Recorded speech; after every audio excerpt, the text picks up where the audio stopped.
Jirtu hordoftoota chaanaalii Maatiyaastaayituu Bullinuu bakka jirtanitti nagaa fi salaamtaan teenyete nageessichaa har'a barnoota Maayikiroosooftiin waa'ee Maayikiroosooftii koompiyuuteraatiin wal qabatu tokkoon qabadhee dhiyaadhee jira. Egaa Maayikiroosooftii kana keessaa Maayikiroosooftiin ana qabadhee dhiyaadhe Maayikiroosoofti PowerPoint jedhama. Inni kunis bu'aansaa dokumentii gurguddaa yooniif hojjettu karaa gabaabaa ta'een ibsuudhaaf Maayikiroosoofti PowerPoint fayyadamta. Innis barreeffama guddaa ta'e tokko shoortilii karaa gabaabaatti deebisuudhaan yeroo baay'ee yeroonii fi maastarsiis ta'ee baachilar digirii tokkoffaa lammaffaas ta'ee hanga doktoreetii PhD piroofeesariitti riisarchii garaagaraa yeroo dalagan asirratti kan riisarchii isaanii shoorti godhanii pirezenteeshinii irra dhiyeessanii inni kun bu'aa guddaa qaba. Egaa yuutuubaraafis bu'aa qabayyeetiin qabadhee dhiyaadhee jira. Namoonni koompiyuutera qabdan hundinuu isa fayyadamuudhaan waan gaggaarii hojjechuu ni dandeessanii jaa karaa kameen akka Maayikiroosoofti PowerPoint kana fayyadamuudhaan imeejilee adda addaa banaara akkasumas yuutuubii fi taambineelillee daayireekshina diizaayina adda addaatti babbareechitanii kan itti hojjettanii isin agarsiisa. Gara viidiyootti seenuun dura warri astaayituu sabskiraayib godhin astaayituu sabskiraayib akka yeroo hunda viidiyoon keenya isin bira gahuuf ol nootifikeeshinii irra godhadhaa jechaa.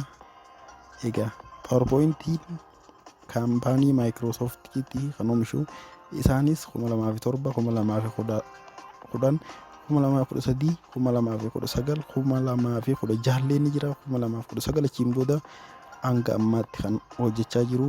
Barri hundinuu gahee hojii mataa isaaf danda'e qabanii hojjetaa jiru. Sanumaafuu akkamitti akka PowerPoint irratti diizaayina barreeffamaa jijjiirra daayireekshina garaagaraa akka itti argoonu qabadhee dhiyaadhee jira jechuudha. Saniifuu wallattumaan hordofaan jira. Amma fakkeenyaaf barreeffama wayii tokko as keessatti ediit godhuun barbaade yoo ta'e maaliin godhaa as keessatti barreeffama barbaadsoon ni barreessa haala salphaa ta'een.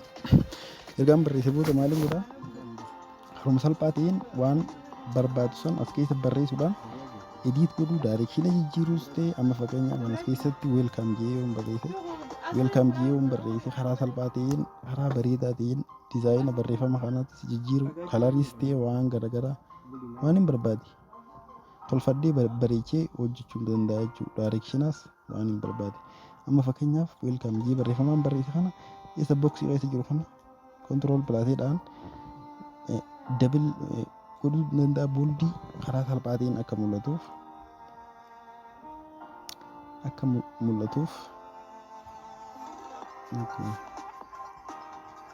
akka sirri dispileey ta'ee mul'atu maaliin godhaa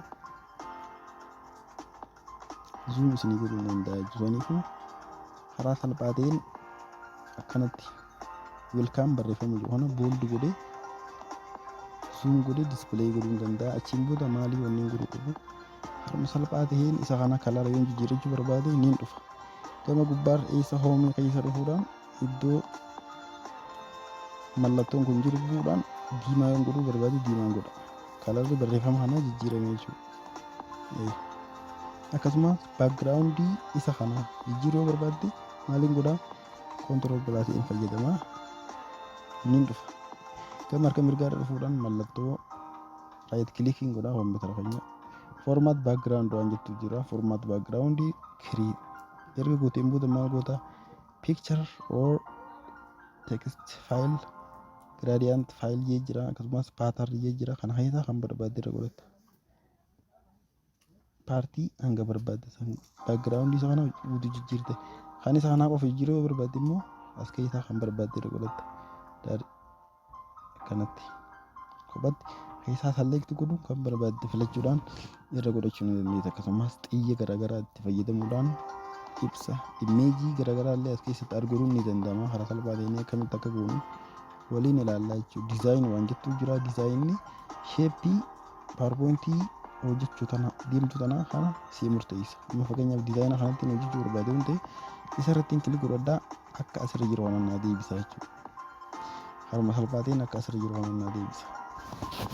Kanaafuu diizaayinoota kana fayyadamuudhaan PowerPoint irratti loogoos ta'e banara yuutuubii keessaniifis taambanaallee hojjechuu ni dandeessanii jira.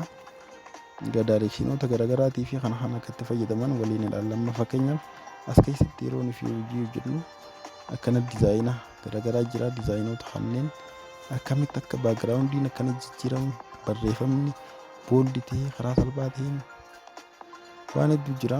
Kana akkamitti akka goonu waliin ilaallaa jechuudha. Karaa salphaa ta'een akkanatti kan barbaadde keessaa gosa illee duratti amma diizaayina isaa nu jijjiiree jira. Ergasiin booda diizaayina barreeffamaa jijjiirachuu barbaanne tiraanzaakshiin istaayilii illee ifiif kaa'aa jechuudha. Kanatti akkana diizaayina barbaadde gubbaa kanarraa filachuu ni dandeessa. Akkanatti diizaayina barbaadde irra godhachuu dandeessa jechuudha. Yoo as keessaa akkasitti tolu hin jiraanne maal goota? Akkanatti gama harka mirgaarra dhufuun mallattoo qastii gad deemtu san tuuta. Kana fayyadamuu dandeessa. Akkasumas kana fayyadamuu dandeessa. Kanallee akkasumatti diizaayina kana yoo barbaaddes loogoo teefaa keessatti hojjettee akka kana bareedee mul'atu godhuu dandeessa. Akkasumas hoomii keessatti deebitee waa hedduutu jira gamma mallattoolee garaagaraa diizaayina barreeffama audiyoolee aada sirra godhuu dandeessa. Amma fakkeenyaaf barreeffama keetii baakgiraawundi isaa muuziqaa godhuu dandeessa yookaan haasawaa kee kan riikardi gootee godhuu dandeessa jechuudha salphaa ta'een.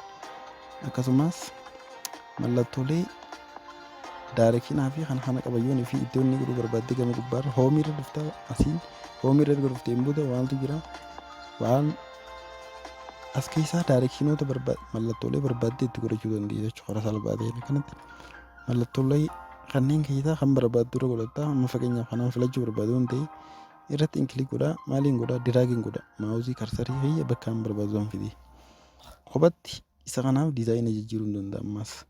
Isa kanaaf maaliin godha dura isarratti inkiliik godhaa ergasiin booda gama gubbaarraan dhufa diizaayinaan barbaadetti akkasumas rooteet godhuu hin danda'a jechuudha. Isa kana akkanatti rooteet godhuudhaan karaan barbaadu san oofuu hin danda'a jechuudha. Erga kanatti hojii irraa fixxeen boodatti ediitingii paartii tokkoffaa roonii paartii lammaffaa yeroo biraan abaddee deemadda. Erga kanatti irraa fixxeen booda maal gootaa seef jettaan akka wanni hojjettu kun koompitara keessaa hin banne seef asii keessa seentaa achiin booda koompiyuutar jira. Koompiyuutarii booda maaltu jira foolder yookiin iddoo itti seef gootu filattaa jechuun boodatti deeskitooppii irratti seef godhachuu barbaadama. Fakkeenyaaf barreeffama maal jiruun weelkaam jiruun jechuudha. Yoo barbaadde jijjiirachuu dandeessaatiin ergasiin booda seefiin jaan dhaamsuus amma dookumentiin kun deeskitooppii irraan badu jechuudha. Akkanatti paawarpooyintiin kun deeskitooppii irraan badu saniifuu karaa salphaa ta'een paawarpooyintii fayyadamtanii amma loogoo akkatti hojjetama yeroo itti aanutti qabadhee dhiyaadhee har'aaf viidiyoon keenya kanuma egaa waan daawwattaniif galatooma jecha hanga yeroo itti aanu walitti deebinutti nagaan turaa yeroo gaarii.